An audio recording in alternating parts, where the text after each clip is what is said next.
Pessoal, boa tarde, bem-vindos ao nosso seminário virtual que voltou para segunda-feira temporariamente. Hoje nós vamos ter uma apresentação do professor Henrique Marins de Carvalho sobre a influência do ITA na história da matemática no Brasil. O professor Henrique Carvalho, ele é licenciado em matemática pela Unesp de Guará, mestre em matemática universitária e mestre em filosofia, matemática universitária pela Unesp de Rio Claro, filosofia pela Unifesp. Ele é doutor em Educação Matemática da Unesp de Rio Claro e hoje ele é professor de ensino básico, técnico e tecnológico no Instituto Federal de São Paulo. Então, professor Henrique, a sala é sua, esteja à vontade. Eu agradeço, Rafael, agradeço também ao professor Luciano, nosso colega da casa aqui, que intermediou o convite. Bom, e espero que sejam alguns momentos agradáveis aí para a gente conversar um pouquinho sobre história de uma instituição importante para a matemática no Brasil e importante para o desenvolvimento da ciência no Brasil como um todo. Eu tenho consciência de que essa apresentação talvez seja bem pouco ortodoxa dentro dos títulos que costumam aparecer aqui no seminário da CAP, pelo que eu localizei dos últimos apresentadores aqui. Não vou falar nada sobre computação no sentido prático da questão, não vou apresentar nenhum novo método numérico, mas vou falar um pouco sobre a história de uma instituição. E para isso talvez seja interessante eu situar um pouco essa pesquisa dentro de uma preocupação de alguns pesquisadores de história da matemática, dos quais eu faço parte, que se interessam em olhar para histórias de matemáticos e de instituições matemáticas ou que tenham alguma relação com a matemática aqui no Brasil. Então, essa pesquisa ela é fruto de um doutorado, né, e o tema era especificamente o ITA, só que acabou observando outras instituições correlatas também. E aí, como a gente vai acabar apresentando aqui, o INPE é uma das instituições que tem um vínculo muito perceptível com o ITA, e por conta disso, a ideia do professor Luciano de fazer o convite, que o Rafael gentilmente encaminhou, e agora a gente tem a oportunidade de conversar um pouquinho aqui. Então, só iniciar aqui, então. Aqui é uma apresentação ampla do ITA, para quem não conhece, né? Tem um elefante branco ali atrás e a biblioteca um pouquinho mais aqui para a direita. Começando com a definição do que é o Instituto Tecnológico de Aeronáutica, né, e a sua missão, ele surge com esses objetivos de desenvolvimento do campo aeroespacial no país. E o que eu vou tentar apresentar para vocês aqui nesses minutos é um pouco sobre a participação da matemática no ITA no cumprimento dessa missão e, por outro lado, a influência do ITA no desenvolvimento da matemática, da ciência e da indústria nacionais. Como eu disse, esse tema eu sinto que ele é não muito comum aqui dentro das apresentações do programa, então, para me justificar de por que apresentar isso daqui para vocês, ou de por que talvez seja interessante também para os participantes da CAP, do INPE, ou de qualquer outra instituição, olhar um pouquinho para a sua própria história, né? Eu trago aqui, na base da poesia, uma justificativa. Então, é importante a gente conhecer de onde vem. É importante a gente saber qual é a nossa história, é importante a gente identificar os nossos antecessores e quais foram as sementes que foram plantadas para que a gente chegue até onde estamos e para que a gente continue essa missão dessas instituições das quais a gente faz parte. Eu tenho alguns tópicos aqui para percorrer, só por uma questão de ordenação aqui da apresentação, mas depois a gente fica à disposição também dos que estão aqui assistindo a apresentação para comentar um pouco mais detalhadamente um ou outro ponto desses que talvez desperte o interesse de vocês. Então, começo falando da origem do ITA. A gente vai ter necessidade de retornar ao que é o modelo no qual o ITA foi inspirado, falar um pouquinho sobre o ingresso das primeiras turmas, também os primeiros departamentos e, consequentemente, os primeiros profissionais de matemática que atuaram no ITA, sobre a pós-graduação do ITA, eventos científicos que o ITA sediou ou dos quais os membros do ITA participaram, e a influência desse instituto na indústria, ciência e educação nacionais. Vamos lá, então. Esse senhor, na sua farda de gala aqui do lado esquerdo da tela de vocês, é na época, tenente-coronel Casimiro Montenegro Filho, que era um piloto da Força Aérea Brasileira, que recebeu a incumbência de ir até os Estados Unidos para trazer de lá uma leva de aeronaves. E nessa viagem de Casimiro aos Estados Unidos, foi sugerido por um colega dele que ele visitasse o MIT, o Instituto de Tecnologia de Massachusetts. E nessa visita ele se apaixona, ele se encanta por aquela estrutura e pela possibilidade de ter o desenvolvimento de um curso de engenharia ou de um centro que oferecesse cursos de engenharia aeronáutica aqui no Brasil.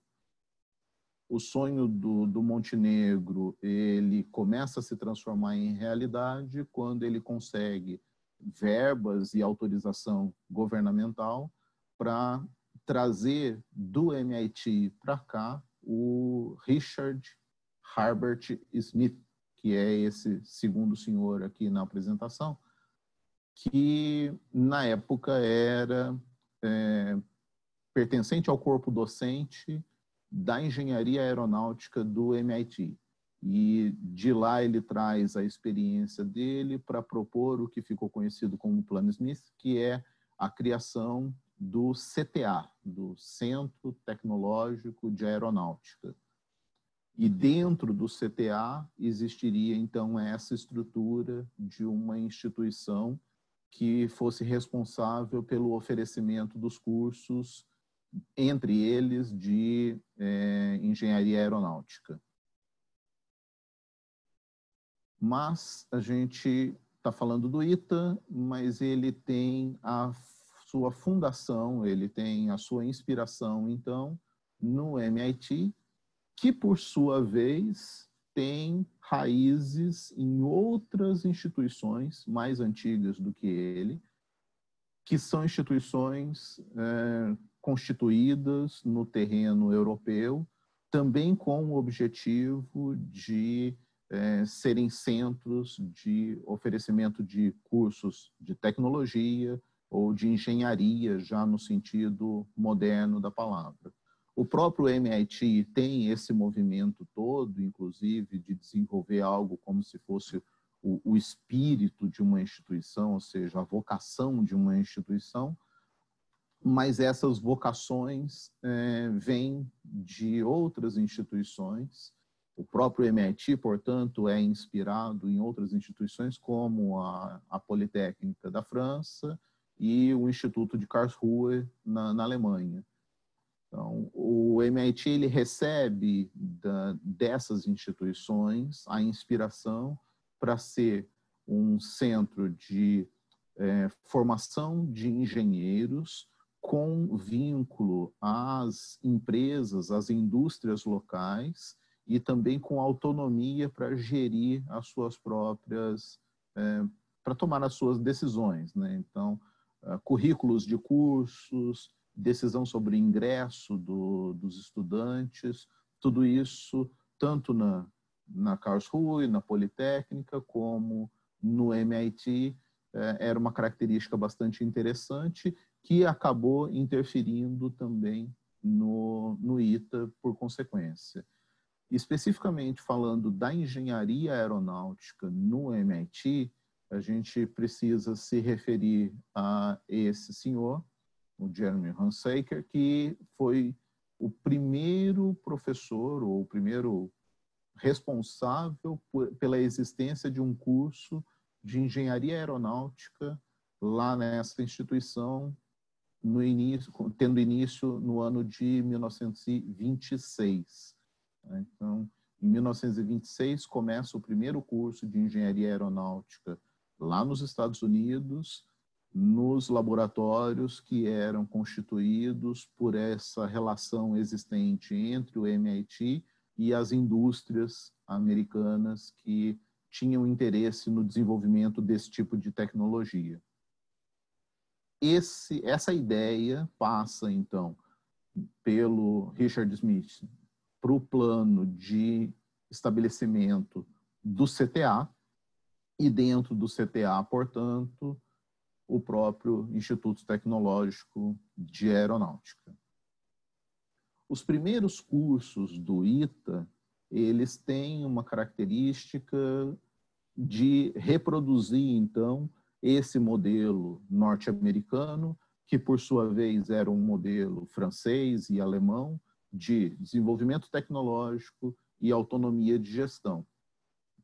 Isso vai ficar bastante nítido na questão de definição do ingresso dos estudantes, de decisão a respeito das disciplinas que seriam oferecidas, qual bibliografia que era utilizada, como que era a estrutura curricular dentro desses cursos de engenharia que começaram a ser oferecidos. Então, tanto o ingresso quanto o currículo tem uma liberdade, tem uma flexibilidade muito grande para se adaptar às necessidades que eram percebidas no desenvolvimento daquela disciplina específica, no caso, a engenharia aeronáutica. Então, de que conhecimentos necessita aquele profissional que vai exercer papel influente em uma indústria aeronáutica. Isso era o pensamento dos responsáveis pela criação desses primeiros cursos. No trabalho que nós fizemos, que foi olhar especificamente para as bibliografias dos cursos e que livros que eram utilizados, que cadeiras eram oferecidas, especificamente na matemática, a gente percebe essa flexibilidade, a gente percebe que o ITA, desde das suas primeiras turmas, teve um ajuste constante nas disciplinas que eram oferecidas, na bibliografia que era utilizada, sempre atentos ao que acontecia de pesquisa no momento. Aqui a gente tem uma lista de 7 dos pioneiros do Departamento de Matemática do ITA. Eu vou passar rapidamente por uma breve apresentação de cada um deles para falar em que eles tiveram uma atuação mais específica.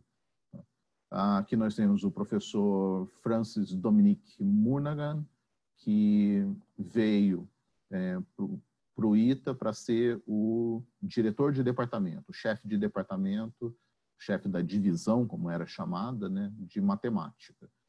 Basicamente, todas as disciplinas básicas de matemática do ITA nas primeiras décadas foram desenvolvidas com livros escritos pelo professor Murnaghan.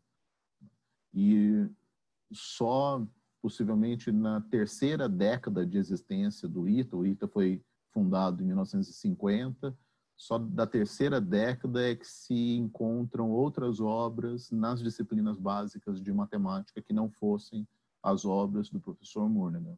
Além disso, ele escreve também obras voltadas para estudantes secundaristas, a partir de um contrato que houve do ITA com a editora nacional. Aqui nós temos o professor Kurt Seit-Chen, que foi um dos responsáveis pelo início das atividades do doutorado. A gente vai falar em seguida aqui sobre a pós-graduação no ITA. Então, sobre as atividades do doutorado, elas precisavam, para que se iniciassem essas atividades, elas precisavam de um corpo docente com experiência em pós-graduação, com experiência em cursos de doutoramento. Então, houve a contratação desses estrangeiros com essa experiência, com essa inspiração. O professor Shen Totai também foi importante no desenvolvimento do departamento de eletrônica do ITA, e há um prêmio da I3E com o nome dele. Falando agora dos brasileiros, aqueles todos eram estrangeiros, agora falando dos brasileiros que foram pioneiros do departamento de matemática no ITA, nós temos o professor Lacaze, professor Francisco Antônio Lacaze Neto. Para quem aí da região do Vale do Paraíba, o professor Lacaze é guaratinguetaense, inclusive foi um dos responsáveis pelo início das atividades da FEG, do campus da Unesp em Guaratinguetá. E foi no ITA, foi reitor do ITA por muito tempo, foi um professor muito querido dentro do ITA. O professor Nelson Onchik teve também a sua atuação profissional além do ITA, também na Mackenzie, na Unesp e na USP de São Carlos, e tem um teorema de equações diferenciais com o seu nome. O professor Leônidas Hegenberg ficou, depois da sua atuação no ITA, bastante conhecido também por suas publicações nas áreas de lógica e filosofia. E o professor Léo Ruete Amaral, também foi um dos responsáveis pelo início das atividades na Unesp de Guaratinguetá e foi um dos participantes do primeiro colóquio brasileiro de matemática, que foi importante para o estabelecimento da matemática pura como área de pesquisa. Chegamos aos cursos de pós-graduação e a primeira preocupação que houve no início do departamento de matemática do ITA foi a necessidade de oferecer o curso de doutorado para os próprios professores brasileiros que haviam sido contratados para começar a trabalhar no ITA, mas que ainda não eram doutores. Então, desde 1956, o ITA já recebeu, por suas próprias regras internas, ele estabeleceu o oferecimento de cursos de doutorado. Em 58, foram estabelecidas as regras para se fazer esse doutorado, que eram essas que estão aí aparecendo para vocês. E em 1961, ou seja, pouco tempo depois de se estabelecerem as regras para o doutorado, foram estabelecidas as regras também para o mestrado em ciências. Isso em 1961.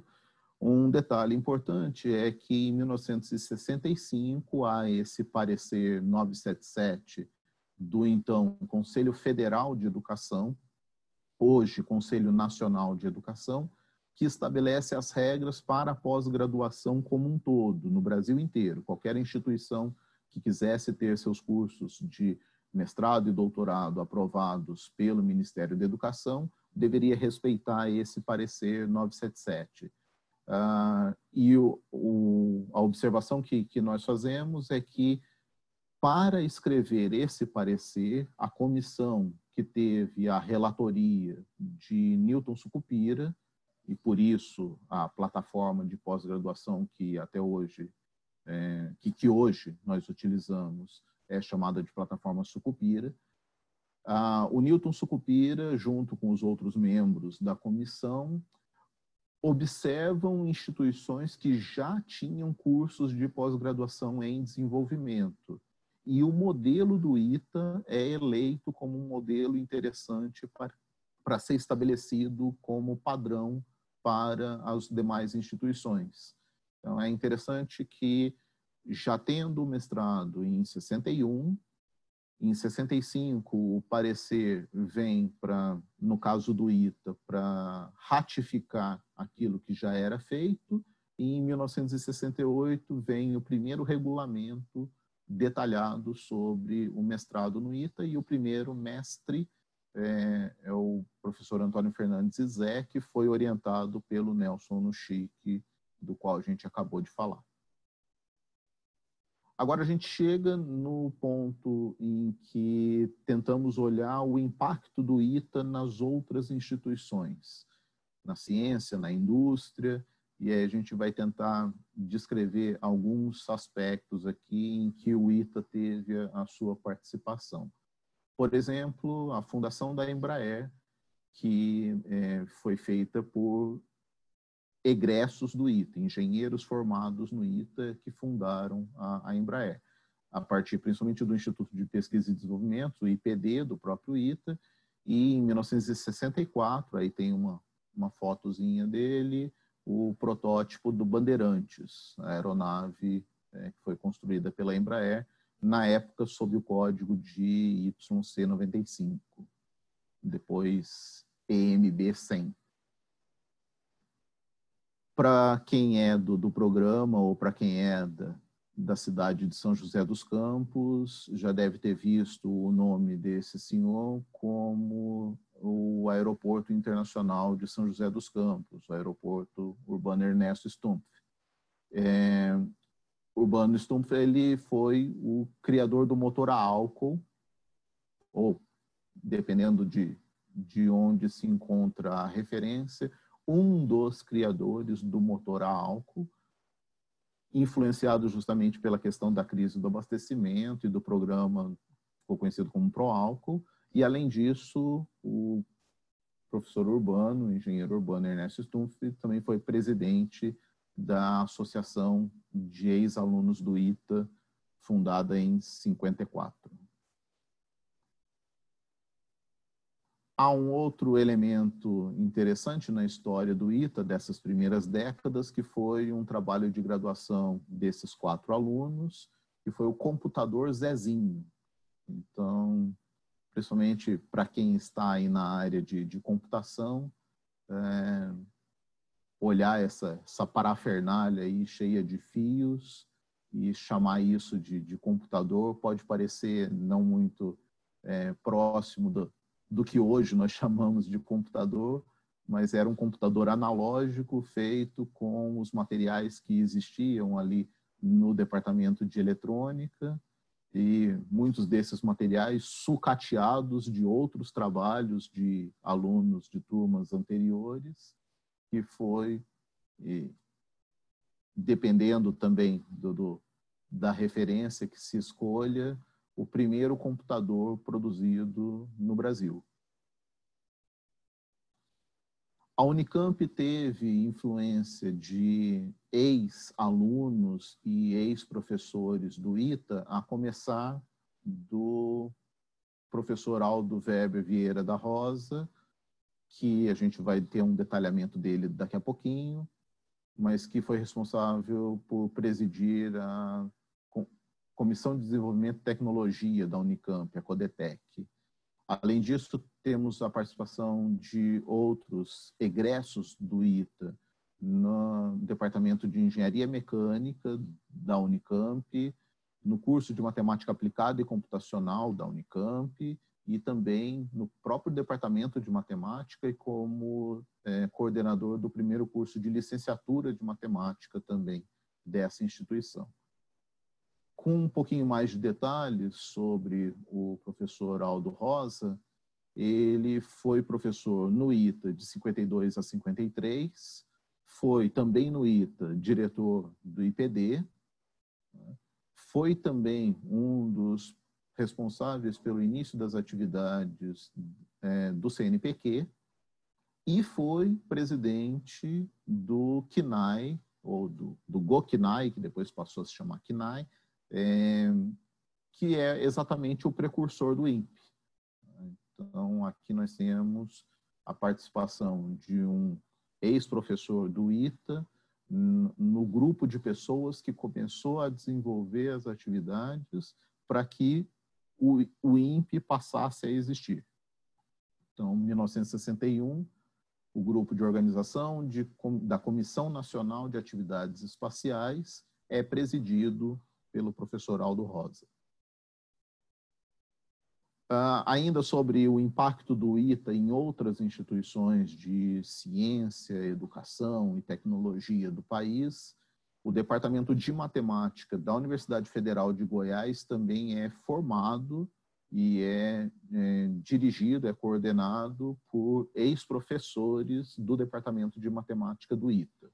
Não são formados no ITA, no sentido de serem engenheiros egressos do ITA, mas são professores que trabalharam no ITA e lá no ITA conheceram um estilo de desenvolver as suas atividades profissionais e acabaram levando essa experiência também para outras instituições, como, por exemplo, a Federal de Goiás.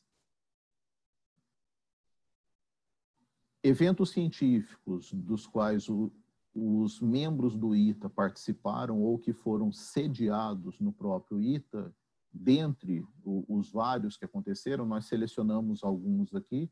O Colóquio Brasileiro de Matemática de 1957, já coordenado pela Sociedade Brasileira de Matemática, o Seminário Brasileiro de Análise, idem, o Seminário Brasileiro de Pesquisa Operacional, em 68, e o Seminário Brasileiro de Matemática Computacional de 78, esse não foi sediado no INPE, no ITA, mas teve a participação de um ex-professor do ITA e de um ex-aluno do ITA, que são esses que estão aí identificados, o professor Odelar Leite Linhares, que foi professor do Departamento de Computação do ITA, depois passou também pela Unicamp, passou e foi um dos fundadores do ICMC, né, da antiga Escola de Engenharia de São Carlos, a escola da USP em São Carlos, no departamento de computação também. Então, foi um dos pioneiros dos cursos de computação do campus da USP em São Carlos. E, junto com o José Zago, que foi, durante bastante tempo, também diretor do Andes, participaram da comissão organizadora do Colóquio Brasileiro de Cálculo Numérico, em 78, no qual foi criada a SBMAC. Então, há participação efetiva de, ao menos, 2 membros ex-iteanos, seja como professor ou como aluno formado no ITA. O professor José Zago, inclusive, nessa época, era professor na Unicamp. Então, tendo se formado no ITA, passou a ser professor na Unicamp. E aqui a relação mais direta que se pode estabelecer entre ITA e INPE é na pessoa do Fernando de Mendonça, diretor do INPE até 1976. Então,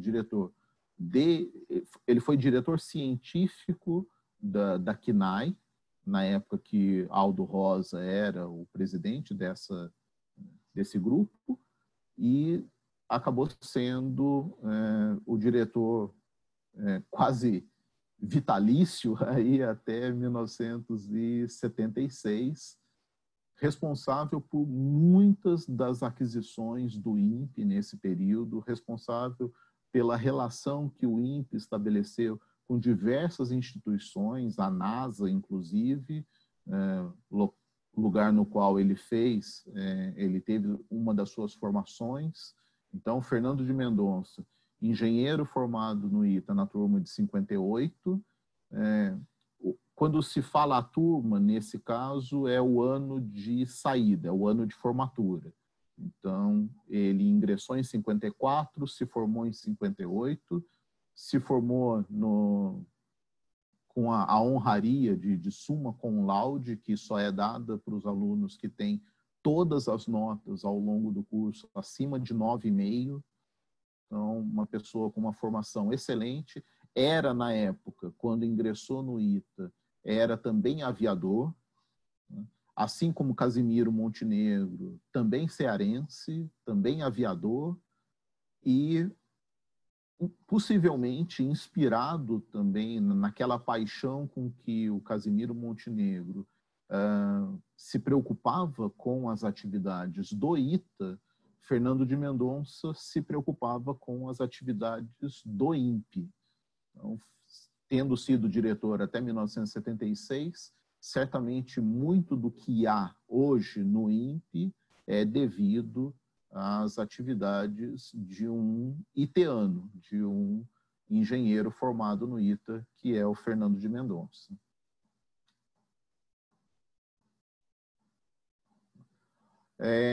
Bom, para que a gente consiga dar essa amarração, então, do que o ITA significa no desenvolvimento da matemática no país, do desenvolvimento da ciência no país, do desenvolvimento da educação no país, é que esses flashes foram dados aí de pessoas importantes, instituições importantes relacionadas com o Instituto Tecnológico de Aeronáutica e os seus desmembramentos.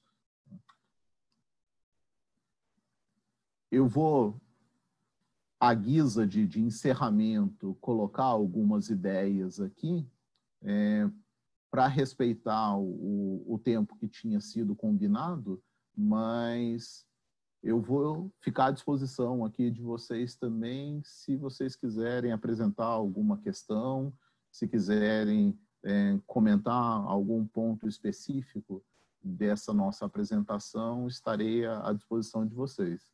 Então, temos duas frases aí, uma delas do próprio Fernando de Mendonça, que a gente acabou de comentar aqui, que diz que quem faz coisas importantes para ser reconhecido é quem precisa de apoio político. Ele falando de si mesmo, né? Fiz porque achei que fosse certo. O que interessa é o bem que você causa à sociedade e paga ao país o benefício de morar nele. E uma frase do professor Murnaghan, dizendo a respeito do estudo e do aprendizado de matemática, falando que a convicção que ele tinha, muito firme, é que o ensino e o estudo da matemática só podem ser bem-sucedidas se forem prazer e não somente trabalho. Bom, então, basicamente, são essas as ideias gerais e, como eu disse, mantenho-me à disposição aqui para questões, apontamentos. Eu imagino que não sei se o áudio está disponível para vocês, mas se quiserem pelo chat aí apresentar alguma questão, estou à disposição. Henrique, muito boa, um passeio histórico, né, sobre, né, o ITA em si, né? Especialmente você fez uma excelente homenagem ao Dr. Mendonça, que por causa dele que meu pai veio ao INPE, né? Eu tenho há 13 anos e ficou muito amigo do meu pai e até hoje eu encontro ele até lembra com o nome e tudo, né? A lucidez dele, apesar da idade, apesar que ele está perdendo a vista, né? Então, foi muito, muito boa a palestra e parabéns. E está aberto agora para os alunos comentarem, perguntarem, ou via chat ou via microfone. Por favor, fique à vontade. Henrique, mais ou menos, muito obrigado em nome do programa. Henrique, obrigado aqui também, Rafael. Rafael está aí, tá bom. Estou aqui. Beleza, estou acompanhando o chat aqui também, então se alguém preferir escrever, fique à vontade. O pessoal não se sinta intimidado porque é uma apresentação sobre mais história do que sobre tecnologia, não. Porque a gente tem uma longa história, assim, pela própria apresentação vocês viram, né? Tem uma parceria muito forte, muito histórica com o ITA. A gente sempre... Nós somos primos distantes, mas nós somos primos. Tem muita coisa que afetou o ITA, vai afetar, ou afeta a gente, ou vai afetar a gente no futuro também. É. Vamos lá.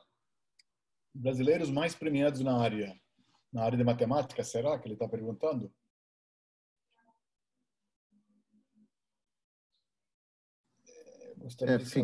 Fiquei a área da matemática.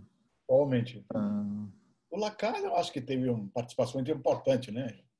O Lacaze foi um cara fantástico, né? Assim, ele tem escritos até com propostas de resolução do último teorema de Fermat. Exatamente o que ia falar. Mas o próprio Dr. Mendonça é uma pessoa reconhecidíssima por sua formação internacional, inclusive. A participação que ele teve quando ele fez o doutorado dele em Stanford, até mesmo essa honraria que ele recebeu no ITA de receber a formatura com summa cum laude, ele é um dentre 27 que receberam essa honraria em toda a história do ITA.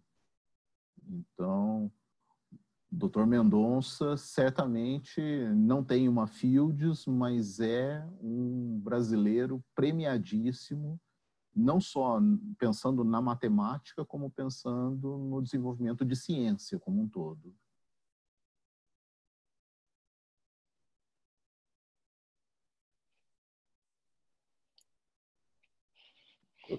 Eu tenho uma pergunta, então.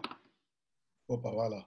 Vamos lá. Claro, pois não. Henrique, baseado na história, como é que você motiva esse pessoal novo que está entrando agora, que está começando ainda, onde a gente acha que quem está entrando na pós-graduação está nos primeiros passos da ciência, mas na verdade muita gente já começa a ver na graduação mesmo, né?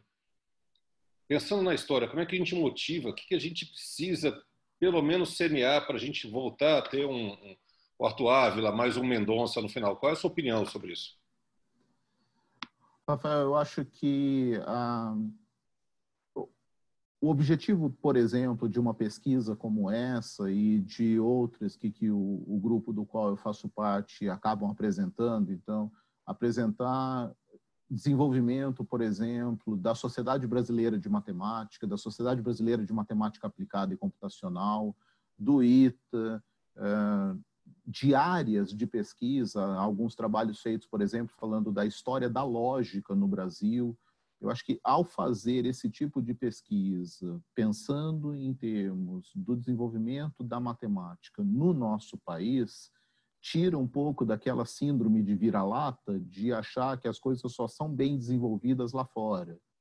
Então, ao apresentar isso daí, então, ao tomar conhecimento de que é possível o desenvolvimento de uma ciência autóctone, mas, ao mesmo tempo, de excelente qualidade, como é o caso do ITA, do INPE, como é o caso da Escola de Engenharia de São Carlos, como é o caso da Unicamp, como é o caso da USP. Então, olhar para as nossas próprias instituições como centros de produção de uma ciência de altíssima qualidade, de produção de tecnologia, e divulgar isso daí, inclusive para esses alunos que são ingressantes em cursos de graduação e de pós-graduação, até para que se tenha também uma visão um pouco mais detalhada de quais são as possibilidades, quais são os núcleos, quais são os polos do desenvolvimento de cada setor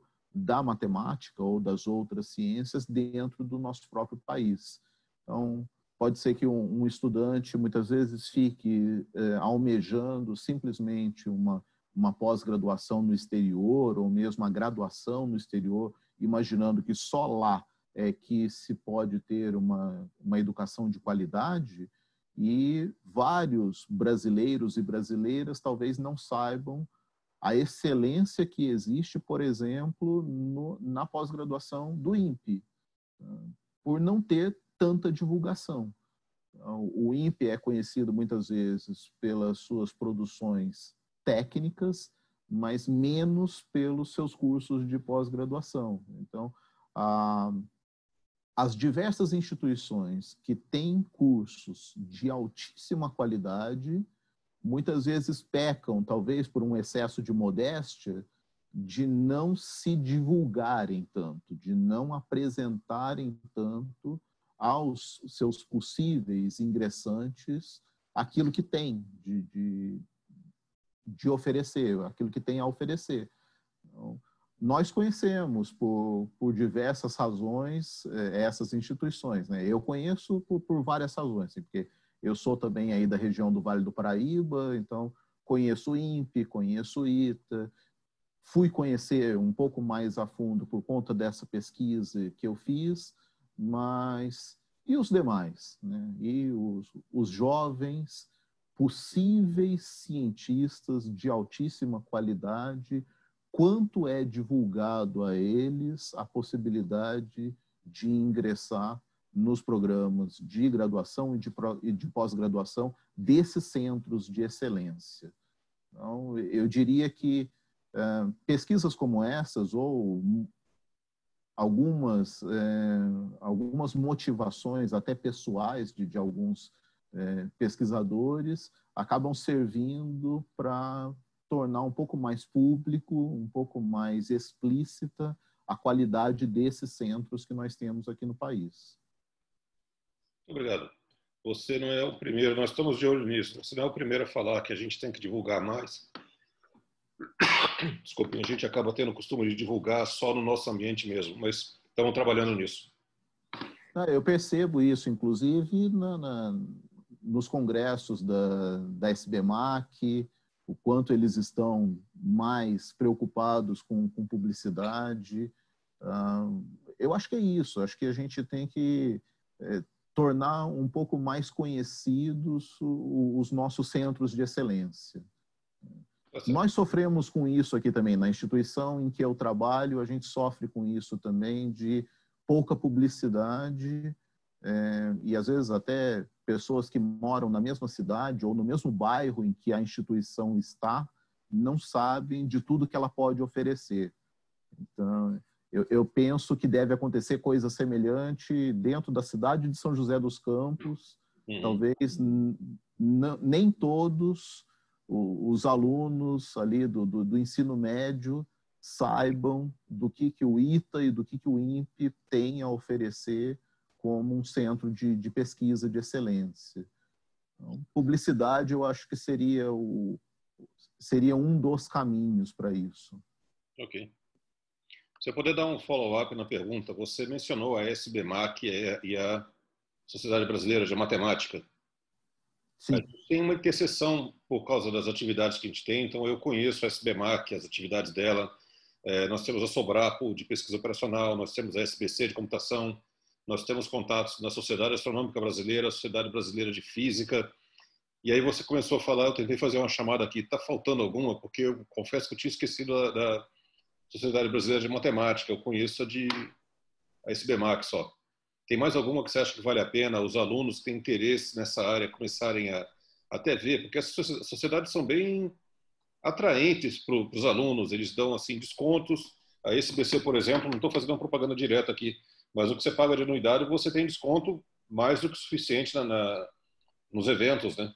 E é uma fonte de informação, uma fonte de contato importante, às vezes uma fonte de informação sobre empregos. Tem mais alguma que você consiga lembrar rápido aí que eu tenha esquecido? Eu acho que você varreu aí as mais importantes. Eu diria logo de cara a SBMAC, sem dúvida, a de matemática, né? A SBM também tem muitas, como você disse, intersecções aí até mesmo em atividades que são desenvolvidas. Acho que seriam essas. Bom, para quem tem o interesse também no ensino de matemática, nós temos também a SBEM, né, a Sociedade Brasileira de Educação Matemática. Legal. Aí seria para aqueles que têm um interesse mais voltado para a formação de professores, tanto formação inicial quanto formação continuada. Então, teríamos também a SBEM, Sociedade Brasileira de Educação Matemática. Mas é um fenômeno interessante esse que tem acontecido, pelo menos nos últimos anos, de haver uma intersecção e um diálogo muito mais frequente entre todas essas sociedades, né? Então, além de ser interessante a existência delas individualmente, por conta de atender a questões específicas, é interessante também saber o quanto uma pode colaborar com a outra. A SBC com a SBMAC, a SBMAC com a SBM, a SBM com a SBEM e por aí afora. Eu acho que a gente se reconhecer também como membros de uma rede de cientistas. Não importa a qual sociedade a gente esteja vinculado mais diretamente, mas nós nos reconhecemos como cientistas, e isso acho que é interessante. Obrigado. Pessoal, tem mais perguntas? Nós temos tempo para perguntas ainda.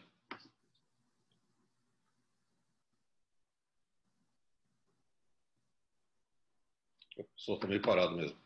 Só comentando, Rafael e Henrique, o Paulo perguntou sobre Carlos Nobre. O Carlos Nobre, que é muito conhecido na área de mudanças climáticas, ele foi haitiano.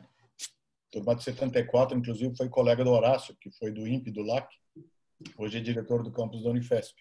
O Ricardo Galvão, acho que nunca passou pelo ITA, mas acho que ele foi candidato ao cargo do reitor do ITA.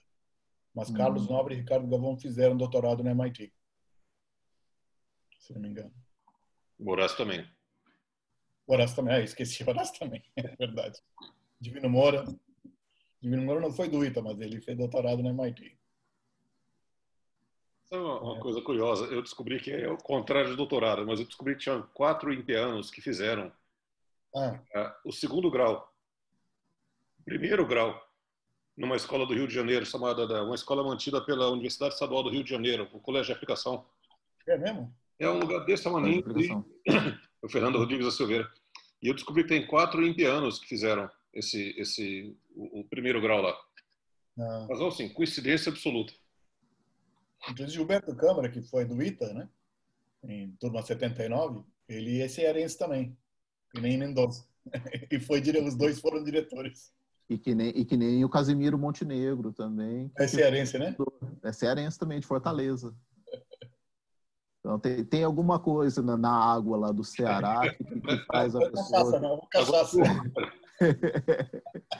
que faz o pessoal assim, ficar arretado, viu? Porque Fernando de Mendonça e Casimiro Montenegro têm uma vida aí inspiradora, no mínimo. Inclusive, Mendonça ainda não sei se tem, ele tem uma escola, né? Que ele tem os olheiros, que ele chama, que ficam procurando no estado de Ceará pelos gênios, os talentos. Eles vão lá, falam com os pais para dar, sabe, colocar no alojamento da escola, comida, sabe? Então, inclusive, muita gente parece que dessa escola passam na engenharia do ITA. E um pouco disso eu acho que, de novo, assim, eu tô falando aqui na base um pouco do chute por não ter perguntado isso diretamente para o Dr. Mendonça, mas eu percebo que um pouco disso ele deve ter se inspirado também no Montenegro, porque há relatos do Montenegro pagar a viagem de alunos que viriam fazer o vestibular do ITA. Entendi.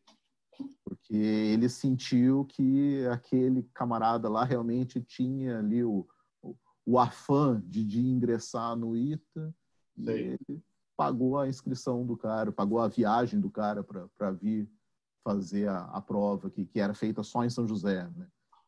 A prova do ITA não era feita em nenhuma outra localidade.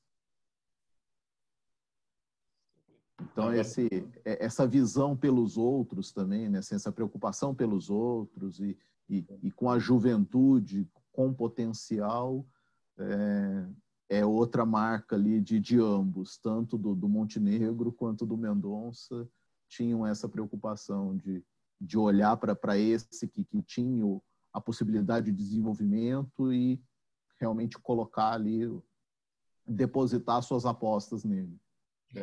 Inclusive, você mostrou aquele computador Zezinho, né, que foi desenvolvido pelos alunos Alfred, o Folkmer, né, ele mora aqui perto de casa, ele ainda colabora com o ITA como voluntário para dar aula na área de eletrônica para os alunos do ITA. Parece que há algo que se transforma mesmo, assim como a ideia lá do MIT se transforma em algo como o espírito da instituição. Sim. O ser iteano acaba realmente fazendo parte ali da pessoa que passa pela instituição. Exatamente. Está certo. Henrique, muito obrigado. Tudo bem, gente? Não, perguntas não tem mais, né? Eu acho que eu estou vendo aqui no chat, não tem muito. Tem um Paulo que comentou que seria interessante a história do observatório do IAE, mas isso aí a gente tem que achar algum voluntário para falar sobre isso também. Como eu disse, assim, tem vários colegas lá também da Unesp de Rio Claro que têm pesquisas feitas sobre história de instituições. Já foi feita a história da Sociedade Paulista de Matemática, né, que existiu, hoje não existe mais. Ela deixou de existir quando a Sociedade Brasileira de Matemática foi criada. Então não havia mais, não se sentiu mais necessidade de manter uma sociedade paulista quando houve a Sociedade Brasileira. Então já foi feita essa história, já foi feita, como eu disse, a história da lógica no país, das pesquisas sobre lógica no país. Já foi feita uma biografia específica sobre o professor Lacaz, já foi feita a biografia do professor Chaim, da USP, né? Chaim Samuel Honig, já foi feita a biografia do professor Toshio Hattori, que também foi iteano. Então, a preocupação desse grupo é olhar para essas pessoas ou instituições que tenham uma história interessante a ser contada, para trazer esse olhar para aquilo que é nosso, né? Para aquilo que é desenvolvimento de uma ciência nacional. Interessante que eles inspiraram muita gente, né? Claro. Importante pra caramba. Não dá para a gente pensar que qualquer instituição que hoje ensina matemática ou que desenvolve pesquisas com alguma coisa relacionada à matemática que não tenha tido ou em primeiro grau ou em segundo grau uma influência, por exemplo, desses profissionais que atuaram no ITA. Então, no mínimo pelo parecer de 65 lá, que estabeleceu as regras da pós-graduação. Então, todo mundo que fez pós-graduação depois de 65, alguma influência sofreu do modelo que na época existia no ITA. Então, se você acha que você não teve influência do ITA nenhuma na sua formação acadêmica, mas fez mestrado e doutorado aqui no Brasil depois de 65, sim, você foi influenciado de alguma forma pelo que o ITA fez na história da matemática no Brasil, na história da ciência, não só da matemática.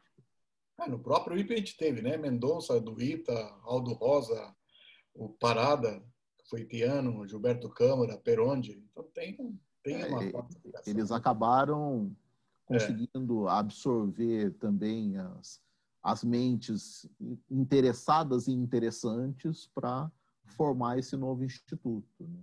Acho que o próprio Brito Cruz, né, foi reitor Brito Cruz também. Da FAPESP. Uhum. É isso aí. Ok. Pessoal, se a gente não tiver mais perguntas, a gente vai encerrar o seminário por hoje. Novamente, obrigado ao Henrique. Com certeza a gente vai trocar umas figurinhas depois. E eu lembro a vocês que nós temos mais um seminário na segunda-feira. Depois nós temos o nosso pequeno local, evento de divulgação, que é o WOCAP. Eu vou passar a informação também para o Henrique depois, para ele ficar situado da situação. Opa, legal. Eu já passo para os meus contatos aqui também. Legal. Então, pessoal, agradeço novamente a todos, novamente ao Henrique, e eu encerro o nosso seminário hoje. Até a semana que vem. Okay. Obrigado, Rafael. Obrigado, Jay. Obrigado a todos pela presença. Até mais.